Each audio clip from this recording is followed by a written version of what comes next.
let's get into the questions. There were a lot of questions. Some of them had common themes, so I try to lump the questions with common themes together. So let us try to tackle some of those themes. Some of the themes have to do with threats to federal benefits, RIFs, reduction in force, insurance questions, health insurance, life insurance, TSP questions, and then there's some miscellaneous questions as well. So let us dive in. The first series of questions, there were a number of questions as far as threats to benefits. Okay, people are very concerned. This is obviously a concern that's on people's minds, threats to benefits. So I have over here just a few questions that have to do with the threats to benefits. John, Katie, and another question from John. So the first question is, are the federal employees' pensions safe? Kathy's question is, do you think the Trump administration will get rid of the retirees' FEHB? John's question is that will new federal employees have to pay more into their retirement system? Fine, fantastic. So let's start with the first John's questions. Are federal employees' pensions safe? And the answer to that question is yes and no. Just so you know, I have heard this concern for at least a dozen years. This has nothing to do with the new administration. Of course, the new administration is making people very nervous. But just so you know, all the threats that you've heard about federal benefits being changed, for example, changing your high 3 to a high 5, removing the fake Social Security, the first supplement, or removing the FEHB for retirees. This is not the first time these proposals have been made. And I would almost assure you this is not going to be the last time these proposals are made. It comes up almost every, there's a change in administration. And I'm not concerned. I'm not concerned for a few reasons.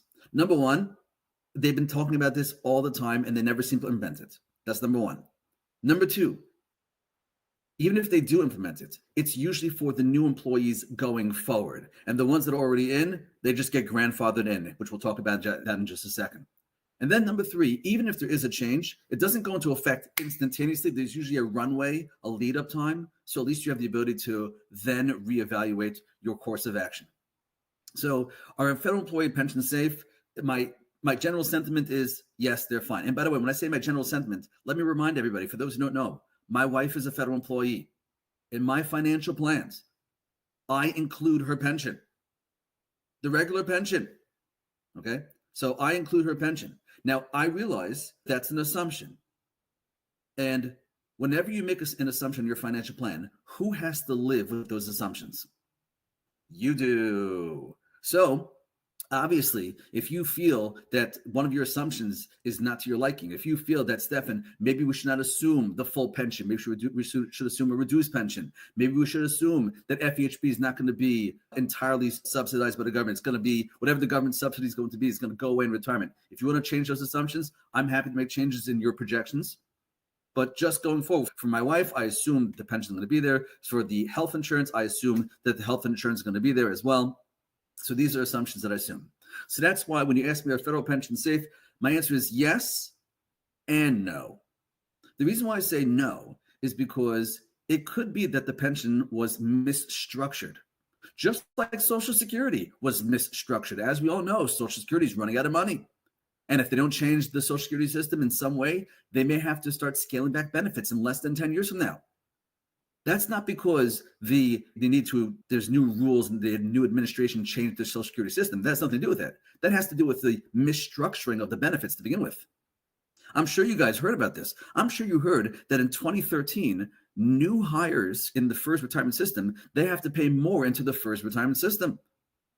Let me say it again. In 2013, OPM rolled out a new version of the FERS retirement system where the new employees have to pay more into the system.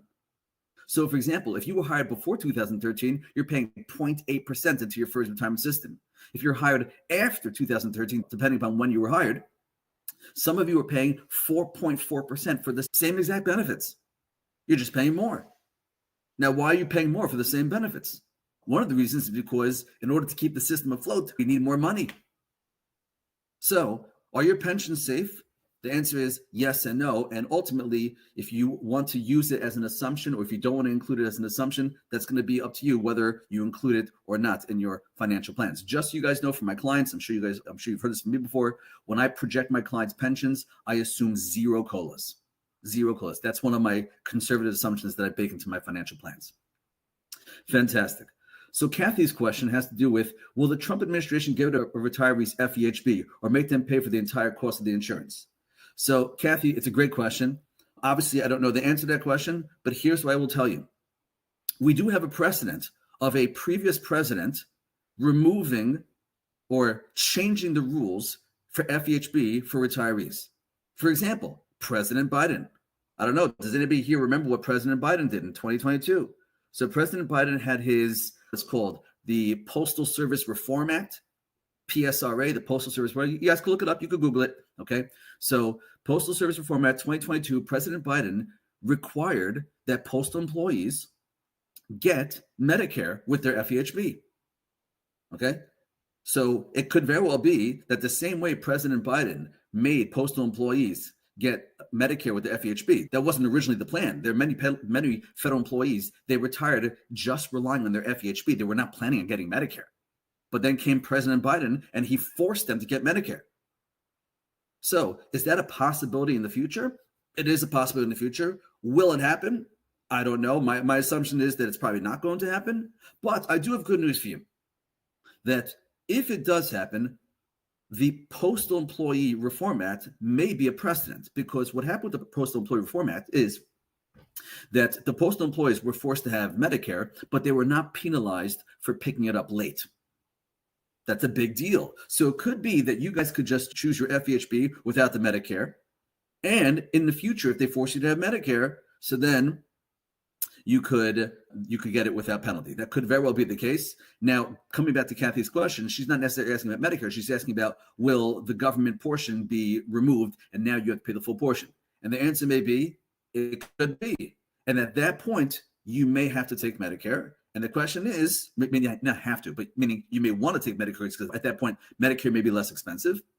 And the question is, in that situation, will there be a penalty for picking up Medicare late, or will it be like we saw with the postal employees, that they were able to pick up Medicare late and they were not penalized for it? So I don't know the definitive. I don't have a crystal ball. Obviously, it's possible for them to change the rules. My assumption is that they're not going to change the rules, but even if they do change the rules, hopefully the precedent is that you could get Medicare at that time without penalties, and Medicare without penalties should be cheaper than having to pay the full FEHB premium. Okay. John's question. My understanding is that there will be an increase in retirement contributions for new hires. Would this apply to employees who leave and come back to federal service? Are there any changes that could be enforced to existing federal employees? That's a great question, John. So the answer is that so long as you have 5 years in your current employment with the federal government, so if you have 5 years of service and you leave service and then come back later, you usually get put back into the system that you're in right now. Okay, so long as you have the 5 years, that's generally the way it works. So to answer your question, if you leave and come back to service, you'll probably come back to where you are, and you'll have to pay the 0.8% as opposed to the 4.4%. Okay. Now, with this being said, I'm going to give you guys general guidance. When someone leaves federal service, they have the choice to either keep their first contributions in the system or withdraw their first contributions out of the system. My general recommendation, keep your first contributions in the system. You're going to get a pension in the future based upon those years of service that you've done. Okay. So if you have, let's say, 5 years of service, you can get a pension based on those 5 years of service.